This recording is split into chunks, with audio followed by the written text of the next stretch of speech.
If you're an athlete who's been trying to increase your speed by doing stuff like A drills, B skips, and wall drills, but your speed is still not improving, here's the reason why and how to fix it. When I trained with Les Spellman, I learned a simple technique fix that took my 40 yard from 4.9 to 4.48 seconds. And in this video, I'll show you that fix plus how to apply it in your drills, strength training, and plyometric training.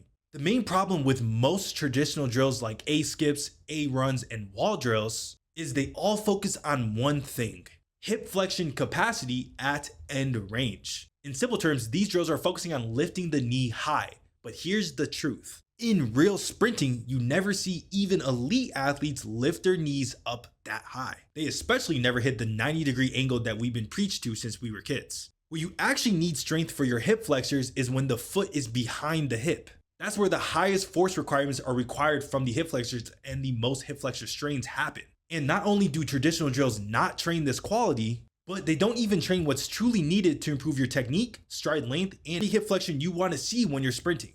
So instead of obsessing over hip flexion drills if you want to see higher knees during sprinting, we need to train hip extension. Better hip extension will give us more vertical displacement off the ground, or in simple terms, air time, which will increase stride length or distance covered each step we take. And that's for max velocity. But in acceleration, the prime mover of sprinting fast and acceleration is your hip extensor muscles, which means hip extension is the foundation to faster sprinting. Now that you understand the importance of hip extension over hip flexion, without proper hip extension from these two positions, you simply cannot run faster. The first one's going to be early stance. In simple terms, this is when the foot is in front of the hip with a vertical shin, and early stance happens when the foot initially touches the ground before the shin drops forward. And number two is going to be peak hip extension. When I say peak hip extension, I'm referring to when the leg is driving behind the hip, or what Stu McMillan calls it, knee behind hip. I call the first position early stance hip extension and the second position late stance hip extension.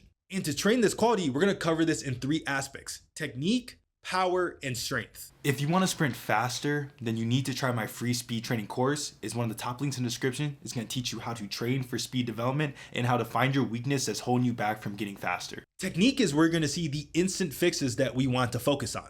The first drill is going to be skips for height. This is a great way to focus on hip extension and thigh angular velocity needed for speed. Make sure you get a good penultimate horizontally and then drive the foot down into the ground and try to jump as high as possible. The second exercise is going to be skips for distance. Skips for distance are great for hip extension, but particularly what we need to see in acceleration in terms of horizontal force production paired with hip extension. The third exercise is going to be bounding. Bounding is going to be the most intense, but probably the best bang for buck. You do it with or without resistance, and while doing the bounding, focus on covering distance. All you want to do is punch from the hips and glutes and get the knee behind the butt, and then when you're in the air, get a big thigh split while switching the legs at each step you take. Now, I know I was hating on A drills and wall drills earlier, but I'm going to give you one bonus tip to make these drills more effective to focus on hip extension. If you like to do wall drills, just have someone hold a band behind you around your hips. This is going to have a better focus on hip extension and delayed knee extension. And then if you like to do your A series drills, that's perfectly fine. You can either do them without resistance or make them 10 times better with horizontal resistance. All you need to do is add some form of resistance. So do your A drills up a hill, do your A drills with someone holding a band around your hips, or do your A drills with a sled. And you can even do optimal loading anywhere from 10 to 50% body weight. Adding horizontal resistance to any drill you do is going to force you to have more horizontal displacement of the hips. This means more hip extension, more horizontal force, and all these drills are going to be 10 times more effective. Now that you have the right technique, if you don't have enough strength, you're not going to be able to apply this technique at the right angles or with enough force production. Now for strength, there's a lot of things we can do to improve hip extension, but the main focus we want to have is hip extension in a split stance position, since these positions will let us train the knee behind the hip and the knee in front of the hip, which means we're training late stance hip extension and early stance hip extension. Our favorite movements that we use in our Speed Academy program that's helped athletes do this and do this are going to be number one, barbell reverse lunges. This is where we're going to focus on strength and getting through a full range of motion, which means the knee is going to be touching the floor. But we want to focus on the shin being vertical for early stance hip extension and letting that knee go far behind the leg to get that knee behind hip position without the low back overextending. The second exercise is going to be the rear foot elevated split squat.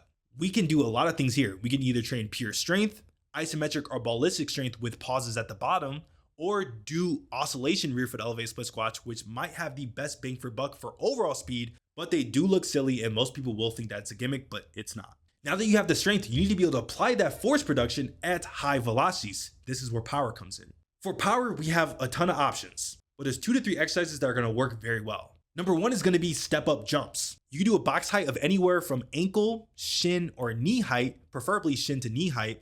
Then we have a focus on a vertical shin during the step up. Then we want to jump as high as possible for around 4 to 6 reps. The second exercise is going to be rear foot elevated split squat pogos or jumps. This is where we set up the back leg and then we move the front leg a bit forward. That way our shin is vertical. Then we want to either pop off the ground for more stiffness or we do jumps for height for more overall power. Now that you're starting to apply hip extension in all aspects of your training and during your sprints, you will see instant results. If you want all these type of exercises programmed for you in our speed and strength program, hop on the Speed Academy. It's our online speed program that programs all the exercises to develop your hip extension, your posterior chain power, and your overall speed and strength levels. So if you want to transform your speed and get weekly coaching from me and also help you customize your sprint training program, then hop on the Speed Academy today, top link in the description. But if you don't have enough overall strength for speed, then none of this will matter. So watch this video right here on the strength benchmarks you need to hit to sprint faster.